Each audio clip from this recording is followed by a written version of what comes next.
last week. Just what was your reaction to seeing those handed out? Yeah, I'm super proud of those guys. Obviously they've showed out there on the field what they're ready to be a black shirt. I know they're truly honored to, be a part of that tradition and the history behind it. So, I'm really happy for those guys. Coach Rule had said the defense kind of was the ones that were urging for Bashidi to get the black shirt. Can you explain a little bit as to why and specifics? I mean, just, the grit I think we saw last game really, sent the message, in his style of play. Purdue, he also had a big hit on kickoff on our sideline, so that was kind of the start of it. And then to see him go out there and do it again week after week, even though we've been, struggling a little bit on punt maybe, he's still back there doing his job and doing his part. So I think that's just kind of those things that, made the decision. Ty, what was the bye week like for you? It was good. I feel young again. I got my legs back under me. A lot of recovery stuff. Coach Rule, we thought that us older guys were going to get, taken care of a little bit, and we did in the beginning. But Wednesday and Thursday we went, full pads, basically getting ready for this week, making sure we keep that callus. A lot of extra film as well, so we'll be ready this week and have a slight advantage with that. What do you know about Indiana? I mean, there's so little history between Nebraska and Indiana. This is just your second trip there in the 14 years you guys have been in the Big Ten Conference. Yeah, no, Indiana's a tough team. They have a great offense. Those guys up front really work well together. As they've added a few key pieces in from the transfer portal this past year. They're stout up front in the run game. They're great pass protectors in the pass game. They got two great running backs, and the receiving core is great. Quarterbacks, is also great. So it's really fun, and I'm excited to watch film on them and see how we're able to challenge them and challenge ourselves for this week.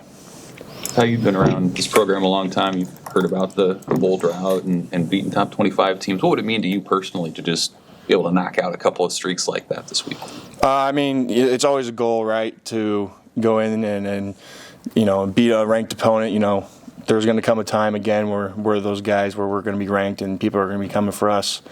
That's kind of the mentality that we've been having this season is, it's time to stop being the hunter. Let's be the hunted. And, with T. Knight's has given us a quote, do you think Kobe, even though he was the hunted, do you think he was actually hunted?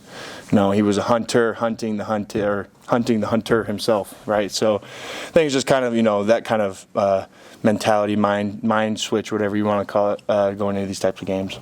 Everyone saw the emotions after you closed down that Rutgers game with James Williams on the sideline and Coach Knight. And what job has Knight done with your room and sort of building that camaraderie and how you've seen that grow? T. Knight's built, a great relationship, I think, individually with everybody, but even as a whole, creating this kind of brotherhood between, a bunch of guys who may have came from different places to we've molded so well into being one unit type of deal. So to see this success that James has had, from him going to basically a camp tryout to now, being tied to having 4 sacks this season, just in his second season as a Husker. Just to watch, the hard work that they put us through, year in and year out to finally come out there and put it on paper and put it on the film. It's awesome. From your viewpoint on the other side of the ball, what have you thought about the way that Dylan has embraced a leadership role? It's got to be a hard thing to do as a 19-year-old when there's guys with your experience and age who are there and obviously ready and filling those positions also.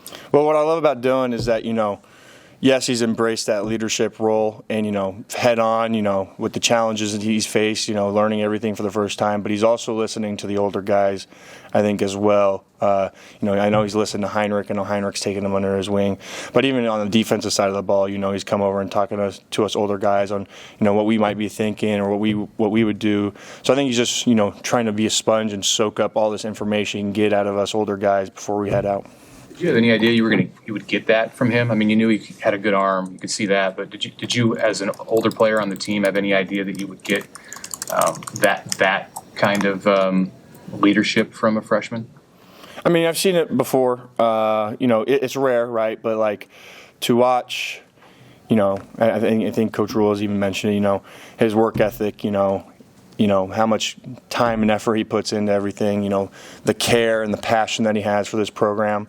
I mean, it just kind of goes hand in hand. He's definitely going to have a part in that leadership then if you're going to invest that much time and have that much passion into it. So, I think, I don't think you expect it of him, but I'm not surprised either.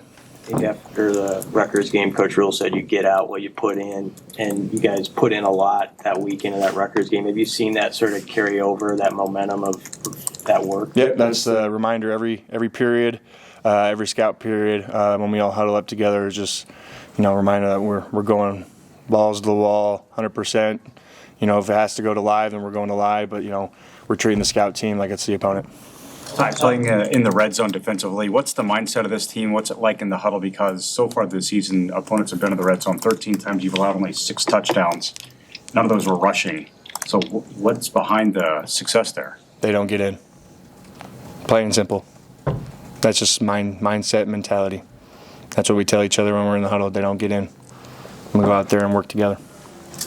There's been 13 guys on the defensive line that have played 50 or more snaps this year. Obviously, I think you played the most of them, but are there ever times when you're out there and you're not sure who's exactly next to you because they're rotating so many of them? Yeah, I mean, sometimes you just got to get down and, we might not get a call, or you get the call and then, the guy's coming in late or whatever. So you just kind of make do, figure it out. All right. Thank you, Ted. Appreciate it.